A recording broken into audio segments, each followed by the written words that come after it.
Hey guys, number one Marmaduke fan here, the least professional comic book review channel on YouTube.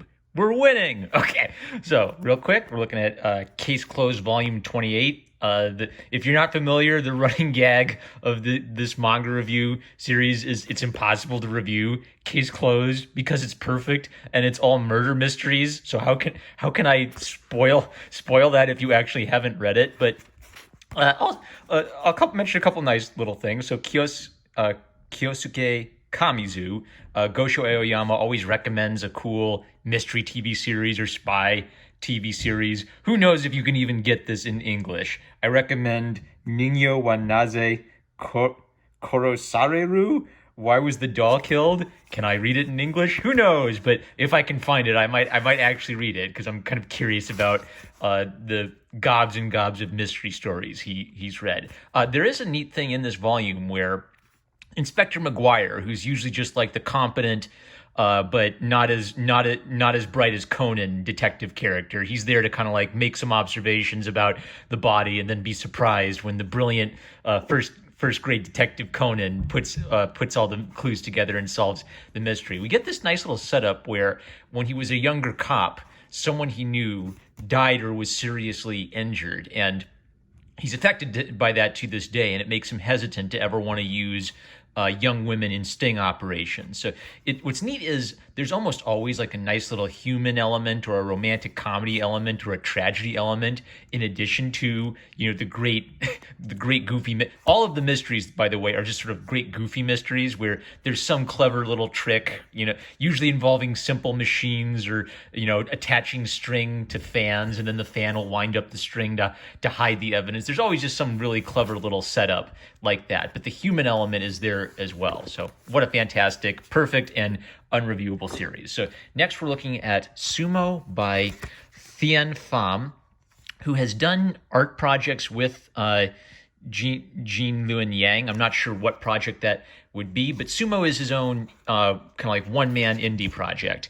And this is another one where it's really hard to review because it's good. It's extremely simple. And once you kind of like get the point, it's like, oh, I get the point, right? So in the spoiler part of the review, I'll tell you what the point is. But for the spoiler-free part, just like a really nice, simple comic that because it's so simple, it's almost like an elegant reminder of how comics are good at storytelling in their own unique way. Like when you strip out all of the extraneous stuff and just get down to the very bare bones of it. I think that projects like this really shine as examples of just how comics work as a medium when they just get down to the most basic elements of what a story is. So with that, here's the spoiler. So Sumo follows a American football player, I'm guessing Japanese American, who has moved to Japan to become a sumo wrestler and try to find himself. And it's clear that he is struggling. He gets beaten a lot of fights.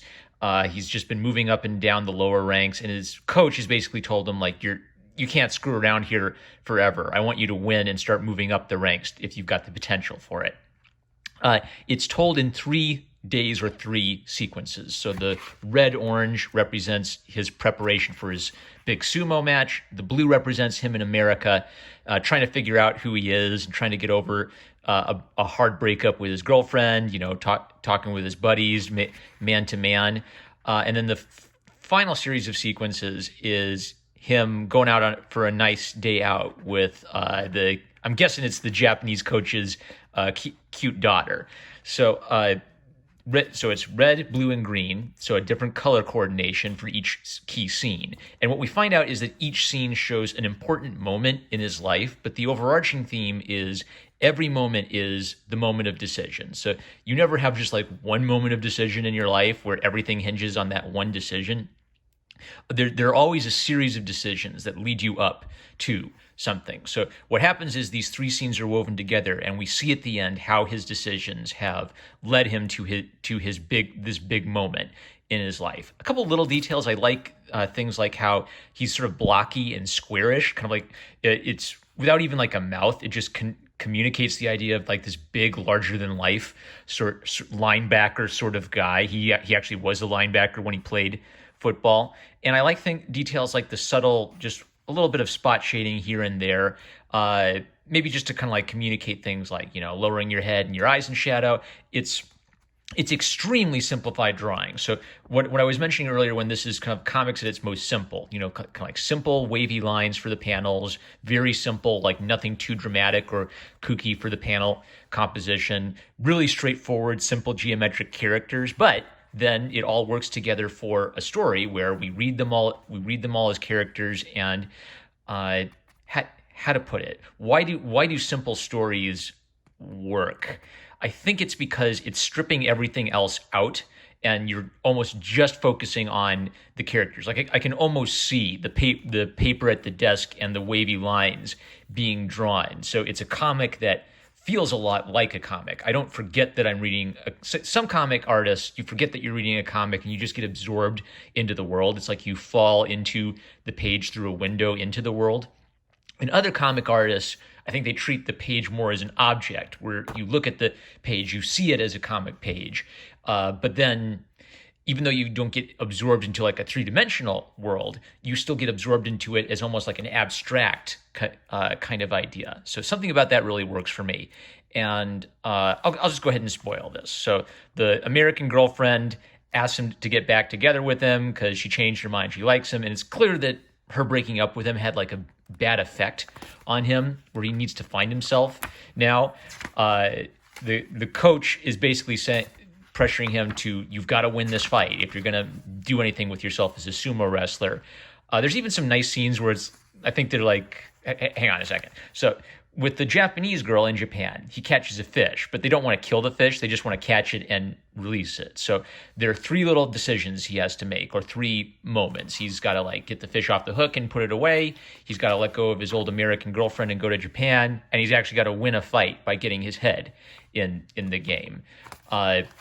Even nice little details like one of his friends has to pay $100 to buy a sumo wrestling channel so they can watch and support him. There's just even the secondary characters are nicely fleshed out, where the whole point is he's got to make a decision for himself. Other people are supporting him and trying to encourage him to make that decision. But at the big moment, he has to kind of like let go of his insecurities and his problems and just fight it out and make it work. And all of them say, I think he's going to be okay as he flies off. I think he'll be okay as he goes into the sumo ring. I think he'll be okay as they let the fish go. And you actually don't see what happens in the sumo at the end of the sumo wrestling match, but you see he lets the fish go and the fish swims off. And it's almost reminds me of kind of like Zen haiku, where a lot of good Zen haiku, they teach haikus in like American grade schools, and I think it misses the point. I think the point of like actual real haiku is it's supposed to point at something beautiful in life.